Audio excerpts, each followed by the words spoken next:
Assalamualaikum warahmatullahi wabarakatuh. Kami dari kelompok 6 yang beranggotakan saya sendiri Afizara Purnomo dengan NPM 2022-415085. Saya Sofia Dwi Apriani dengan NPM 2022-4150-0070. Saya Gina Febriani dengan NPM 2022-41500074. Di sini kami ingin membuat video tentang pembuatan bahan bakar alternatif bioetanol dari bahan limbah nasi basi dan gula merah.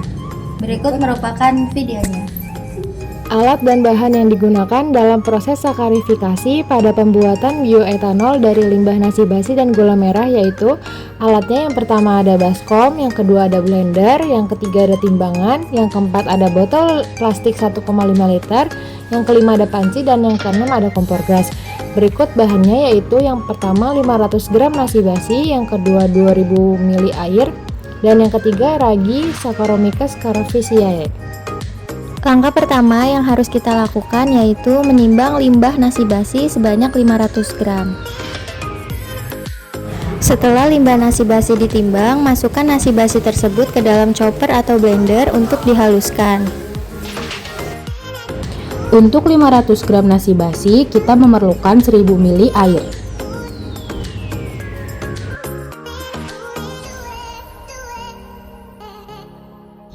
Air yang sudah diukur kemudian dicampur ke dalam chopper dan di blender bersamaan sampai limbah nasi basi tersebut bertekstur cair.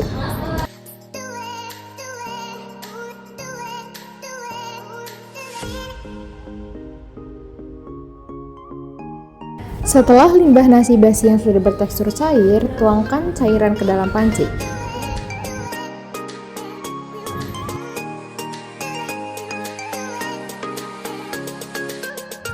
Lalu tambahkan lagi 1000 ml air ke dalam panci.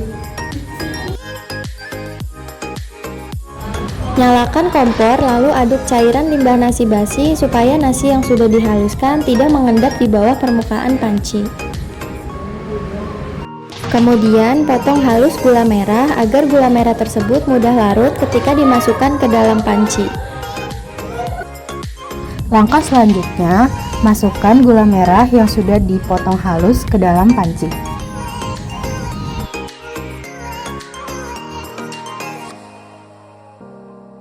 Setelah dimasukkan, lalu aduk larutan hingga merata dan tunggu hingga larutan mendidih.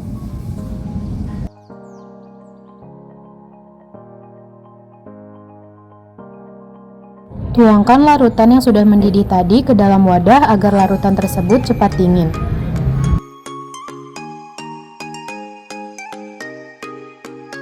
Setelah dingin, tuangkan larutan tersebut ke masing-masing botol sebanyak 1 liter.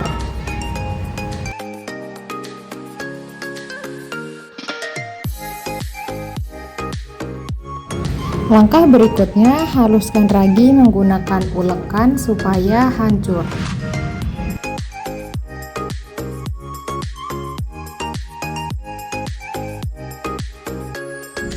Tuangkan ragi yang sudah halus ke dalam masing-masing botol, lalu tutup rapat botol tersebut agar udara dari luar tidak masuk ke dalam botol.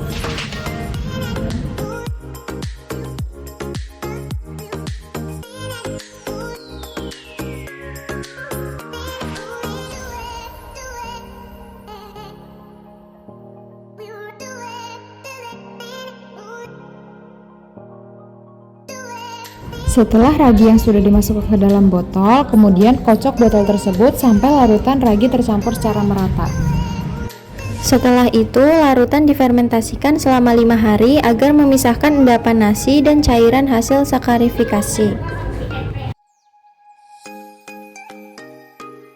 Alat yang digunakan untuk proses destilasi yang pertama ada kaleng aluminium, spiritus, botol kaca, termometer, obeng, selang, dan loyang. Langkah pertama, masukkan spiritus ke dalam botol kaca yang nantinya akan digunakan sebagai pengganti kompor. Langkah berikutnya, kita buat pola lingkaran pada tutup kaleng. Setelah itu, lubangi tutup kaleng sesuai dengan pola yang sudah dibuat. Lubang yang pertama digunakan untuk selang dan lubang yang kedua digunakan sebagai tempat untuk termometer. Tahap berikutnya, lubangi kaleng kedua di bagian atas untuk tempat proses pendinginan pada saat destilasi. Atasnya sudah dilubangi, maka lubangi sisi belakangnya di bagian bawah untuk tempat mengalirkan air destilasinya. Setelah lubang sudah dibuat, kemudian masukkan selang ke dalam lubang yang ada pada kaleng tersebut. Susun kardus untuk tempat menaruh kaleng dan agar api tersebut tidak mudah untuk padam. Langkah selanjutnya, untuk tempat perapian, kita buat pola lingkaran pada loyang aluminium. Setelah itu, kita potong pola tersebut menggunakan obeng ataupun gunting.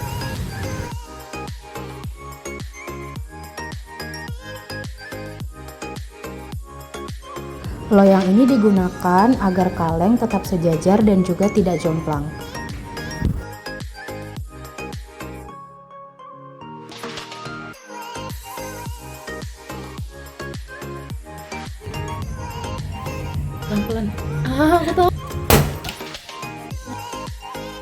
Setelah itu kita saring supaya hasil yang keluar jernih dan tidak ada ampasnya.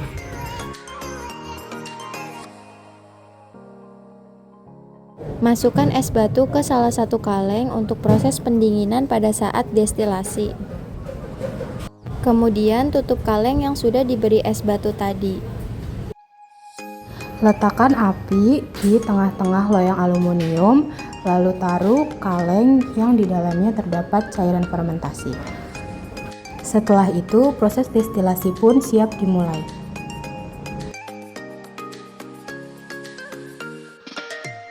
Selanjutnya masukkan termometer ke dalam kaleng dan ukur sampai suhunya mencapai 78 derajat Celcius. Di sini menunjukkan suhu mencapai 78 derajat Celcius.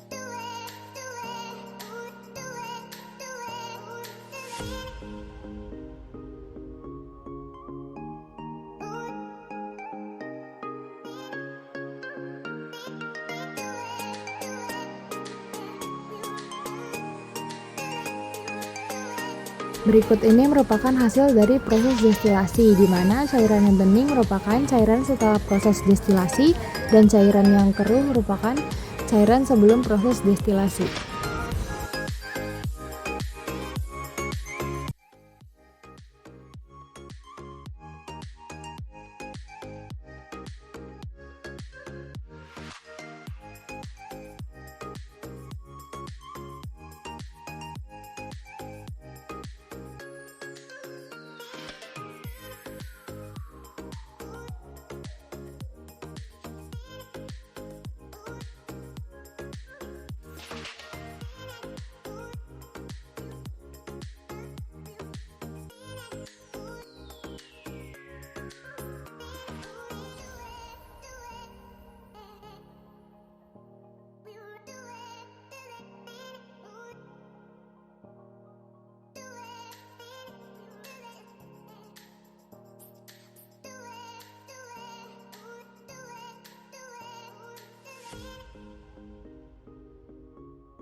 Penelitian ini menunjukkan bahwa fermentasi campuran limbah nasi basi dan gula merah berhasil menghasilkan bioetanol.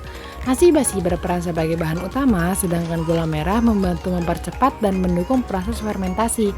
Bioetanol yang dihasilkan terbukti dapat digunakan sebagai bahan bakar karena mampu menyala dan menghasilkan api saat dibakar. Hal ini menandakan bahwa proses fermentasi berjalan dengan baik dan etanol yang dihasilkan memiliki potensi sebagai bahan bakar alternatif. Selain itu, penelitian ini juga memberikan manfaat lingkungan karena memanfaatkan limbah organik menjadi sumber energi yang lebih ramah lingkungan.